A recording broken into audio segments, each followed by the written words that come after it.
मनसा गांव में एक लोहार राम गोपाल रहता था। उसका एक भरा पूरा परिवार था जिसका लालन पालन करने के लिए उसे कई बार दिन रात काम करना पड़ता था। रोज की तरह आज भी काम पर जाने से पहले राम गोपाल ने अपना खाने का डिब्बा बांधने के लिए अपनी पत्नी से कहा। पत्नी जब डिब्बा लेकर आई तो राम गोपाल ने कहा, भाग्यवान, मुझे आज आने में देर हो जाएगी, शायद मैं रात को ही आऊं। इतना कहकर राम गोपाल अपने काम पर निकल गया। काम पर जाने का रास्ता एक जंगल से होकर गुजरता था। वहां जैसे ही राम गोपाल पहुंचा उसे कुछ आवाज सुनाई दी। जैसे ही राम गोपाल कुछ पास गया तो उसने देखा एक साधु महात्मा भगवान का मंत्र जाप जपने के साथ ही हंस रहे हैं। वो बड़ा हैरान हुआ।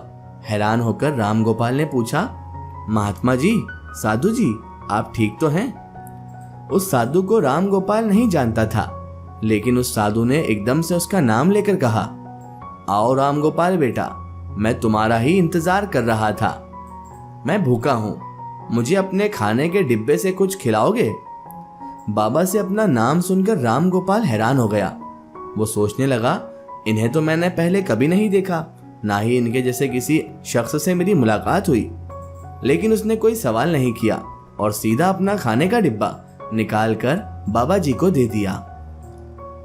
देखते ही देखते बाबा ने राम गोपाल का सारा खाना खा लिया और उसके बाद उन साधु महात्मा ने कहा, बेटा, मैं तो तुम्हारा सारा खाना खा गया, अब तुम क्या खाओगे? मुझे माफ करना, मुझे ऐसा नहीं करना चाहिए था, थोड़ा खाना शायद तुम्हारे लिए बचा देना था। राम गोपाल ने कहा, कोई बात नहीं बाबा, मैं काम के लिए बाजार जा ही रहा हूं, मैं तो वहां कुछ खा लूंगा। ये सुनकर उस साधु महात्मा ने राम गोपाल को खूब आशीर्वाद दिया और भेंट के तौर पर एक हथौड़ा दे दिया। राम गोपाल ने कहा, आपका आशीर्वाद काफी है, मैं इस हथौड़े का क्या करूंगा, इसे आप ही रख लीजिए बाबा।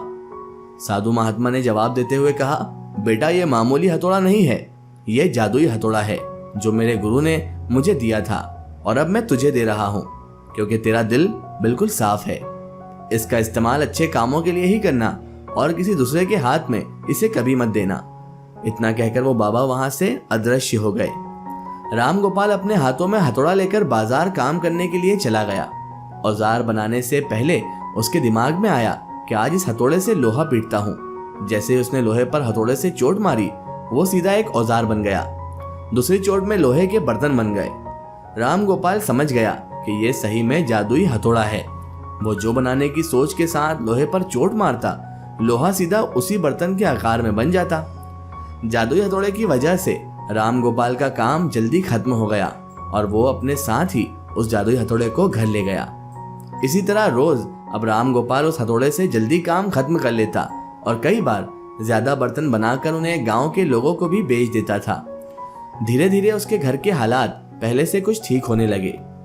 एक दिन उस गांव का सरपंच मुखिया राम गोपाल के घर आ गया और बोला, हम गांव वालों को शहर जाने में बहुत ज्यादा समय लगता है, क्या तुम अपने हथौड़े से गांव और शहर के बीच आने वाला एक पहाड़ तोड़ने में मदद करोगे?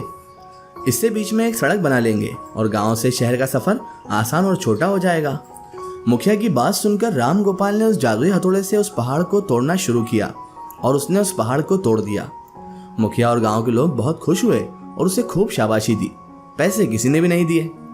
पहाड़ तोड़ने के बाद जब घर लौटते समय उसके मन में यह ख्याल आया कि इस जादुई हथौड़े से मेरा काम जल्दी तो हो जाता है, लेकिन कुछ ज्यादा फायदा तो हो ही नहीं रहा है। इसी सोच में डूबे हुए लोहार अब घर जाने की जगह दुखी होकर जंगल की तरफ चला गया। उस जंगल में वही साधु बाबा लोहार को दोबारा दिखे।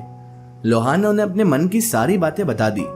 साधु ने कहा, इसका उपयोग सिर्फ औजार और बर्तन बनाने व पहाड़ तोड़ने तक सीमित नहीं है बेटा, इससे तुम अपने मन का कुछ भी बना सकते हो। ये जादुई हथौड़ा है, जैसा कि मैंने तुम्हें शुरू में बताया था। किसी भी कठिन चीज को आसानी से तोड़ सकते हो इससे। राम गोपाल ने अच्छे से साधु बाबा से उस जादुई हथौड़े को इस्तेमाल करने का तरीका सीखा। साधु बाबा ने उसे पूरी तरह से समझा दिया कि इस हथौड़े को किस तरह से यूज करना है, जो कि जादुई हथौड़ा है। उसके बाद राम गोपाल ने बहुत धन कमाया और उस हथौड़े का सही इस्तेमाल करके वो एक धनवान आदमी, अमीर आदमी बन गया। अभी भी वो जब भी जरूरत महसूस करता है उस जादुई हथौड़े का इस्तेमाल कर लेता है। तो दोस्तों, कहानी से ये सीख मिलती है कि हमारे जीवन में चाहे कोई वस्तु हो या हमारा दिमाग हो, इनका इस्तेमाल हमें पूरी तरह से और सही जगह करना चाहिए। साथ ही साथ अपने पास मौजूद सामान का हमें मूल्य यानी उसकी अहमियत को समझना चाहिए। हमेशा निराश होकर बैठने से काम नहीं बनता, बल्कि मेहनत करने से ही हमें सफलता हासिल होती है।